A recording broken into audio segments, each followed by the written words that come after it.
ओम श्री परमात्मने नमः। कृष्णाय वासुदेवाय हरे परमात्मने प्रणतक्लेशनाशाय गोविंदाय नमो नमः। प्रिय मित्रों, मैं उपेंद्र नारायण मिश्र यूट्यूब चैनल के माध्यम से आप सब लोगों का हार्दिक स्वागत करता हूं, अभिनंदन करता हूं। प्रिय मित्रों, आज मैं आप लोगों को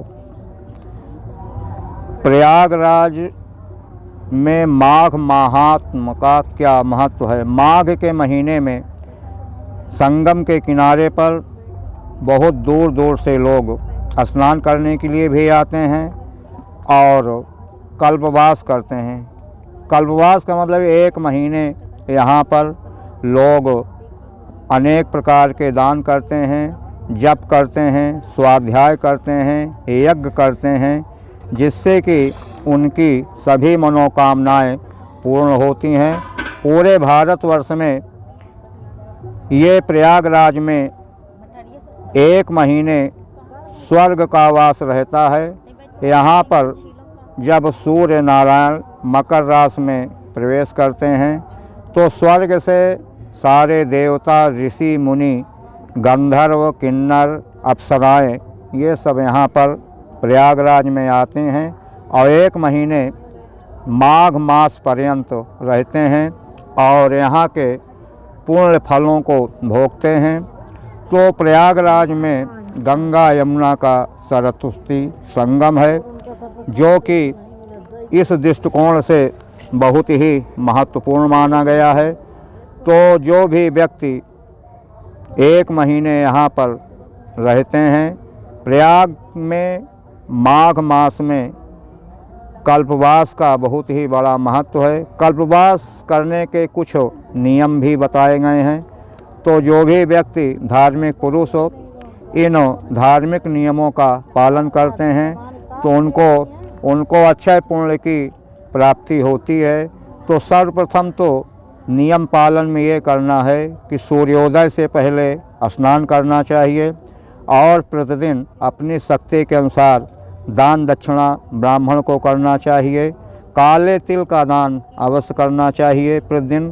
काला तिल है, कम्बल है, वस्त्र है, अन्न है, फल है, इसका दान प्रतिदिन करने से मनुष्य के जितने भी प्रकार के पाप होते हैं वह सब नष्ट हो जाते हैं और यह बहुत ही पुण्य कर्म भूमि है।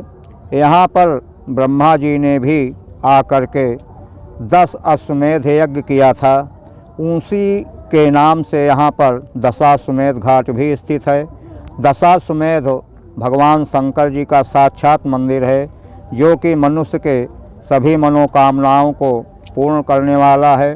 और इस प्रयागराज के संगम के चारों तरफ अनेक स्थान भी देवताओं के हैं, जो कि अपने आप में एक बहुत ही महत्वपूर्ण स्थान है। जैसे कि प्रयागराज संगम के पूर्व दिशा में समुद्रकूप हैं, जो कि उसका जल बहुत ही पुण्यदायी होता है। और यहाँ पर 12 माधव भी हैं। हर अलग अलग स्थानों में भगवान विष्णु 4 चतुर्भुज रूप में 12 स्थानों पर यहाँ पर हमेशा विराजमान रहते हैं, जो कि सभी भक्तों की मनोकामनाओं को पूर्ण करने वाले हैं। और इसके बाद प्रयागराज में संगम के किनारे पर अक्षयवट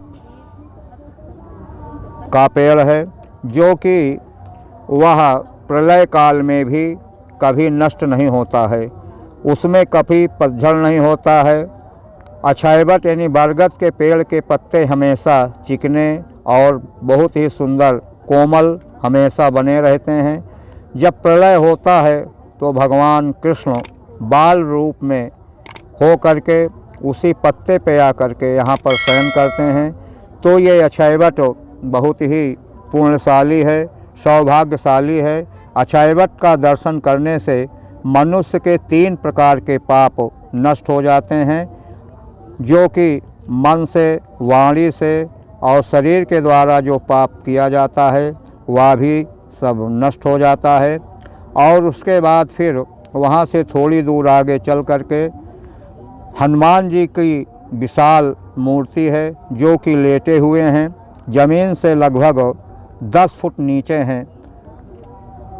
उसे किला भी बना हुआ है अकबर का। तो अकबर के किला के बगल में हनुमान जी का मंदिर है, जो कि सिद्ध पीठ भी है और बहुत ही प्रभावशाली है। जो भी भक्त हनुमान जी की आराधना करता है, पूजा करता है, उसकी सभी मनोकामनाएं जरूर पूर्ण होती हैं। और कहा जाता है कि अकबर जब अपना किला बनवा रहे थे तो ये हनुमान जी की मूर्ति को अपने किले के अंदर ले जाना चाहता था, लेकिन हनुमान जी में इतनी शक्ति थी, उसने मशीन से खुदवाया, सारा परिश्रम किया, लेकिन हनुमान जी की मूर्ति को किला के अंदर नहीं ले जा पाया। और जैसे जैसे वो मूर्ति को खुदवाता गया, वैसे वैसे मूर्ति ज़मीन के अंदर और नीचे चली गई। अंत में वह हार गया और वहीं पर फिर छोड़ दिया। तभी से हनुमान जी की मूर्ति उसी स्थिति में लेटे हुए हैं और बहुत ही विशालकाय मूर्ति है, जो कि उनका दर्शन करने से, पूजन करने से सभी प्रकार की मनोकामनाएं पूर्ण होती हैं। तो ये प्रयागराज में माघ के महीने में यहाँ पर गंगा और यमुना का संगम होता है, मिलन होता है। वहीं पर अदृश्य रूप में सरस्वती जी भी विराजमान रहती हैं। तो ये संगम बहुत ही पवित्र तीर्थ क्षेत्र है। इसी को त्रिवेणी भी कहा जाता है, यानी 3 नदियाँ एक साथ यहाँ पर मिलती हैं, इसलिए इनको त्रिवेणी के नाम से जाना भी जाता है। तो प्रिय मित्रों, प्रयागराज जनपद में प्रयाग तीर्थ में माघ के महीने में 1 महीने कल्पवास करने से मनुष्य के सभी प्रकार की मनोकामनाएं पूर्ण होती हैं। जो भी व्यक्ति यहाँ पर जिस भावना श्रद्धा के साथ आते हैं, पूजा करते हैं, उनकी हर प्रकार की मनोकामनाएं जरूर पूर्ण होती हैं। यहाँ पर बड़े बड़े साधु संत महात्मा सिद्ध पुरुष भी जप तप ध्यान स्वाध्याय करते रहते हैं। प्रतिदिन यहाँ पर यज्ञ होता रहता है और बड़े बड़े पूंजीपति प्रतिदिन यहाँ पर निःशुल्क भोजन चाय की व्यवस्था पूरे दिन चलता रहता है। और जो भी श्रद्धालु गण यहाँ पर आते हैं, बड़े प्रेम से पाते हैं और पुण्य के भागी बनते हैं। तो प्रिय मित्रों, यदि मेरी बातें आपको अच्छी लग रही हों तो अपने इष्ट मित्रों में भी शेयर करें और यहाँ पर आ करके पुण्य के भागी जरूर बने करें। फिर अगली कड़ी में आपसे मुलाकात होगी। तब तक के लिए धन्यवाद।